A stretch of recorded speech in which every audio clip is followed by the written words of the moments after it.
Olá pessoal, sejam bem-vindos ao canal Português à Mesa. É um prazer receber todos vocês aqui para a nossa aula de hoje.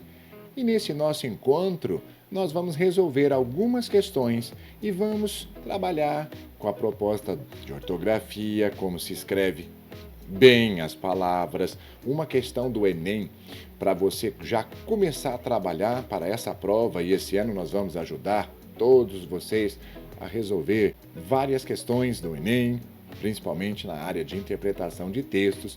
Vamos também, nesse vídeo, trabalhar juntos aquelas propostas das palavras que podem ser advérbios ou podem ser pronomes, no caso o meio, o meia, como se usa bem isso tudo. E olha, não se esqueça de se inscrever conosco, faça aqui a sua matrícula, é gratuito, basta você clicar nos links abaixo e se inscrever para poder participar da nossa comunidade, deixar o seu comentário, fazer a sua pergunta. Seja muito bem-vindo, deixe o seu like e compartilhe conosco, para que várias pessoas também possam estudar e aprender a cada dia. A nossa língua portuguesa é tão bom quando esclarecemos nossas dúvidas sobre o nosso idioma.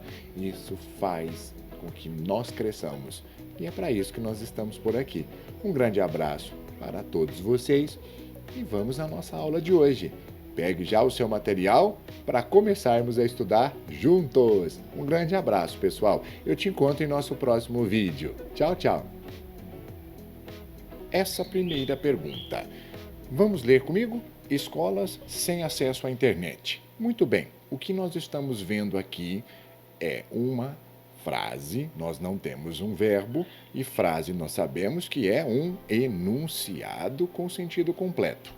E vamos estudar algumas sequências que nós temos aqui com referência a essa frase e alguns itens propostos pela questão. Veja só, quanto ao sinal indicativo de crase existente em a, aqui em a internet, na frase em destaque, o que é correto afirmarmos? Vamos começar a pensar comigo? É correto, número 1, é uma fusão de duas vogais idênticas, embora pertencentes a classes gramaticais diferentes. O que você pode pensar sobre isso? Vamos pensar? Quando nós dizemos fusão, crase é isso. Crase é uma fusão. É uma fusão de quê? Vogais idênticas. Sim, aqui nesse caso, o som A. É isso mesmo, porque quando ocorre crase, é porque dois sons idênticos, no caso sons As, foram colocados na mesma letra com o acento grave em cima para mostrarmos que aconteceu o fenômeno crase. A número 1, nós vamos ter que aceitar, porque as classes gramaticais são diferentes. Sim, aqui nós temos o quê? Acesso a. Nós temos a preposição a, que vem já, porque a palavra acesso pede essa preposição. Internet, por ser um substantivo feminino e estar no singular, o artigo definido singular a, houve a fusão. Por isso é que nós dizemos que a questão número 1 está perfeitamente correta. É isso mesmo, você deve ter acertado, com certeza absoluta, não? Mas podemos até comentar com você já a número 2. Vamos fazer isso agora? Veja comigo. 2. Com referência ao sinal da crase. Existe aqui exigência da preposição a pelo substantivo acesso. Nós pensamos aqui e vamos ver. Será que isso é certo? Quem tem acesso a. Então, até aqui estamos corretos. Vamos ver agora a seguinte fala. E da aceitação do artigo a por internet. Isso mesmo, acabamos de comentar. É o que aconteceu. Olha aqui. Exige-se a preposição a palavra acesso pede. Quer dizer, nós chamamos esse termo de termo regente. É o termo que pede a preposição a. E, na sequência, o artigo. Acertamos. As duas questões estão corretíssimas. E espero que você também tenha entendido. Mas não acabou, não. Agora nós temos mais propostas para você. Vamos ler a número 3. Com referência ao sinal de crase, ok? É o seguinte, ele diz, é a regência da forma verbal que antecede um termo feminino no singular que admite o artigo definido a. Primeiro, pessoal, regência da forma verbal. A regência aqui não é verbo, aqui é um substantivo. Essa questão nós não podemos aceitar. A palavra acesso é um substantivo e não pertence à regência verbal, pertence à regência nominal. Tudo bem? Vamos conferir a questão número 4. Aqui diz o seguinte: é uma combinação de duas partículas da mesma natureza, uma exigida por um advérbio e a outra por um nome. O professor aqui está chutando bola fora para fazer você errar mesmo, e você não pode aceitar esse tipo de situação. Por quê? Meus amigos, acesso não é um advérbio. Internet nós podemos até confirmar, sim, é um nome, no caso é um substantivo, mas nós não podemos dizer que a palavra acesso seria um advérbio. Errado. E a número 5, para podermos fechar aqui este exercício. Existe a presença de um elemento prepositivo exigido por um verbo e de um determinante aceito por uma palavra que nomeia os seres em geral. Vamos comentar para vocês aprenderem o que está sendo falado aqui. Primeiro, presença de um elemento prepositivo. Ok, nós temos aqui sim uma preposição, mas esse elemento prepositivo seria como se fosse uma locução. E aqui no caso, não é? A crase aqui é colocada devido à presença do substantivo acesso e não um elemento prepositivo, algo que já venha com essa preposição, ok? Agora, a presença da palavra internet, nós precisamos comentar o seguinte: o que é um determinante?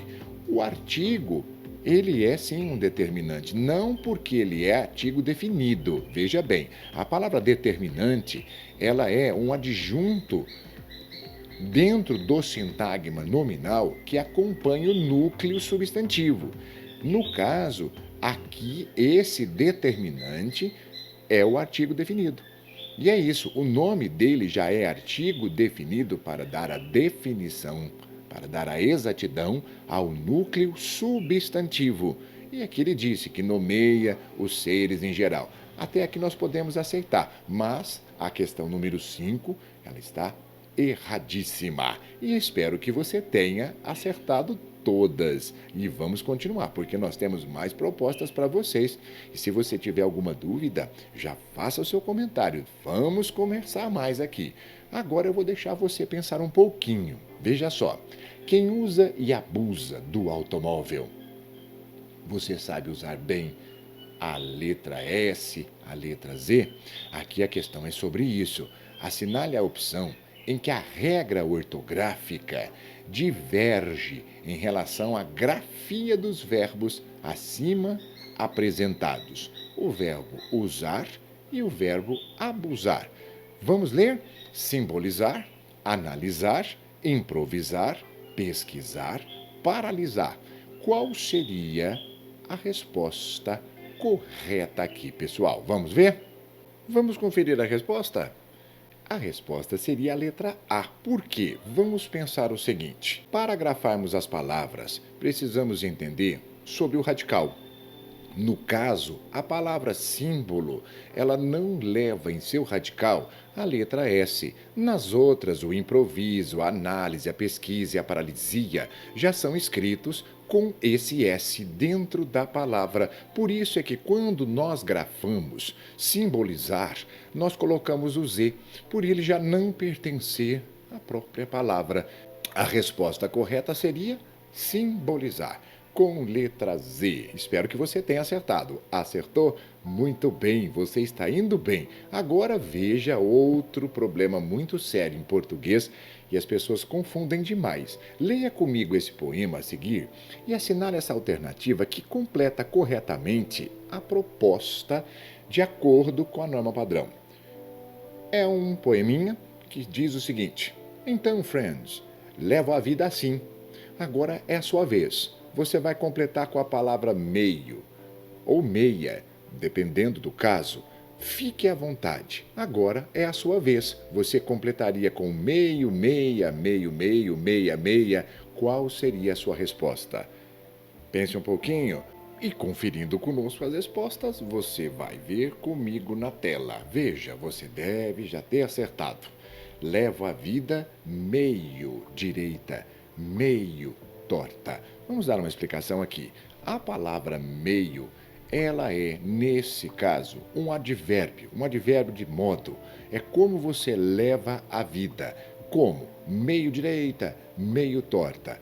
É possível você usar a palavra meia, com certeza, se você utilizar como um pronome adjetivo antes de um substantivo. Por exemplo, meia torta, meia dúzia. Isso é possível. Agora, nesse caso, você não pode utilizar meia torta nem meia direita.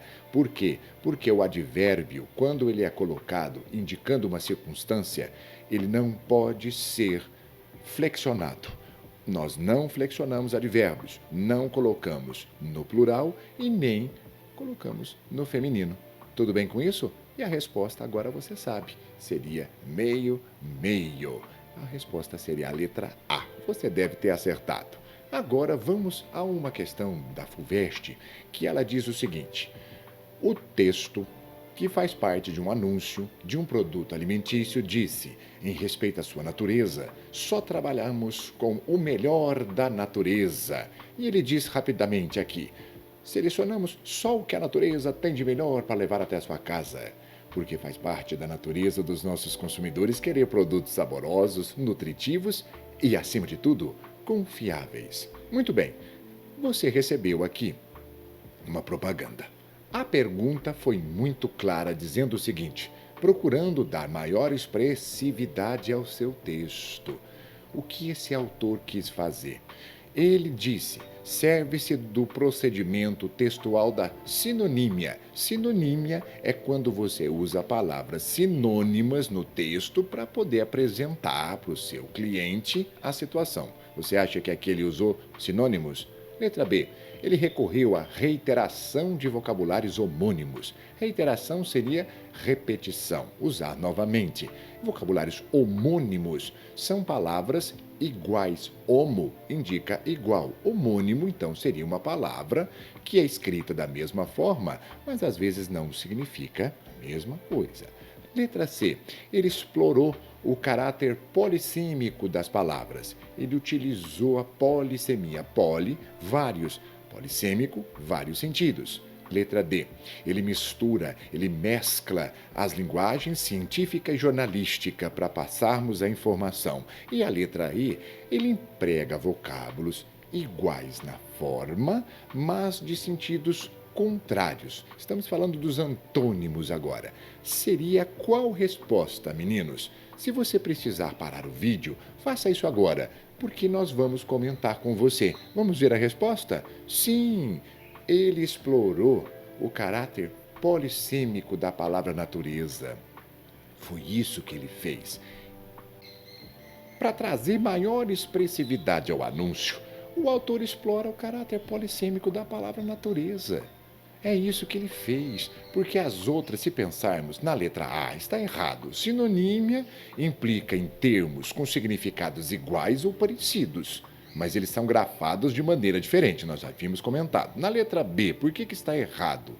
Vocábulos homônimos são dois termos de campos semânticos totalmente diferentes. Aqui não foi isso. Na letra D, está errado. Os diferentes usos da palavra natureza não determinam uma possível mudança do gênero textual. Isso não indica mudança de gênero. E na letra E, a resposta descreve relação de homonímia. E é isso que nós temos que pensar. Quer dizer, a resposta correta seria a letra C, meus amigos. Tudo bem com isso? E vamos continuar, porque agora nós vamos falar de uma questão do Enem. O Chico Buarque, sempre presente nas provas do Enem, ele escreveu a canção Essa Pequena. E o Enem trouxe a seguinte questão para nós. O texto Essa Pequena registra a expressão subjetiva do enunciador. Veja só, subjetivo é aquilo quando ele coloca a ideia do eu falando dentro do texto, conversando com o enunciador. E ela é trabalhada em uma linguagem informal, comum na música popular. Perceba que as questões do Enem você precisa entender o que ele está querendo dizer.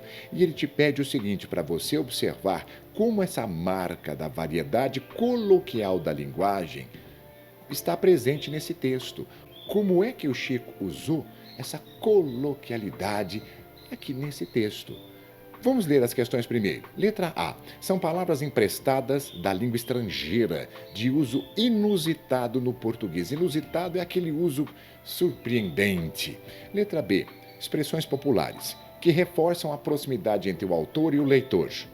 Na letra C, ele diz que são palavras polissêmicas, que geram ambiguidade. São palavras que geram dois sentidos. Na letra D, são os pronomes, em primeira pessoa. Ele usou os pronomes em primeira pessoa, porque nós sabemos que quando o autor é subjetivo, ele faz uso da primeira pessoa. Mas você precisa aqui entender o seguinte, se é essa questão proposta, a letra D, será que está correta? E a letra E, ó, repetições sonoras no final dos versos. Bom, o que você precisa entender? Eles estão tentando te enganar. O que você precisa saber é o seguinte, eu quero olhar a linguagem informal e perceber essa marca de coloquialidade no texto e por que ele fez isso.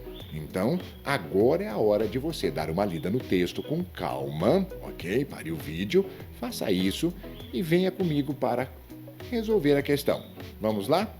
O Chico, no texto todo, ele conversa conosco, trazendo as questões da música sobre uma mocinha. Quer dizer, ele diz, meu tempo é curto, o tempo dela sobra, meu cabelo é cinza, o dela é cor de abóbora. Temo que não dure muito a nossa novela, mas eu sou tão feliz com ela. Meu dia voa e ela não acorda. Vou até a esquina, ela quer ir para a Flórida. Agora você começa a perceber algumas dicas. Acho que nem sei direito o que é que ela fala. Ele já começa a te dar aqui as oralidades. E você continua. Olha, não canso de contemplá-la. Feito avarento, feito avarento. Outra coloquialidade. Conto os meus minutos. E ele continua dizendo, cada segundo que se esvai cuidando dela, que anda noutro mundo, ela que esbanja suas horas ao vento aí, às vezes ela pinta a boca e sai. Fique à vontade, eu digo, take your time. Aí ele volta de novo. Sinto que ainda vou penar com essa pequena, mas o blues já valeu a pena. Enfim, pessoal, você percebeu que ele realmente usa isso. O Enem já havia falado que ele faz uso dessas marcas. Agora, é o porquê o uso dessas marcas. Acho que nem sei direito, feito avarento, sinto que ainda vou penar. O que você vai marcar para mim? O que o Chico quis dizer com essas falas? Vamos ver a resposta? Isso mesmo, são expressões populares que reforçam a proximidade entre o autor e nós que estamos lendo essa música. Você tem que tomar muito cuidado com isso, porque não dá para você dizer que é primeira pessoa por ser subjetivo e marcar só isso. Aqui você não cumpriria com a proposta da questão que foi falado. Ele fala o seguinte, essa variedade coloquial é para isso, é para mostrar o quão próximo Chico Buarque está do ouvinte, da pessoa que o lê, da pessoa que o escuta. Seria como se estivesse conversando conosco. Por isso a letra B, a mais adequada. Expressões populares que reforçam a proximidade entre o autor e o leitor. E, meu querido, eu espero que você tenha aproveitado ao máximo. E até a próxima. E muito obrigado por você ter ficado conosco. Espero que você me veja na próxima aula. Vamos aprender cada vez mais. Um grande abraço para você. Antes de você clicar nos links acima, se você gostou desse vídeo, deixe o seu like, faça a sua inscrição e ative o sininho. É muito importante para engajarmos no nosso canal. Espero você em nosso próximo encontro.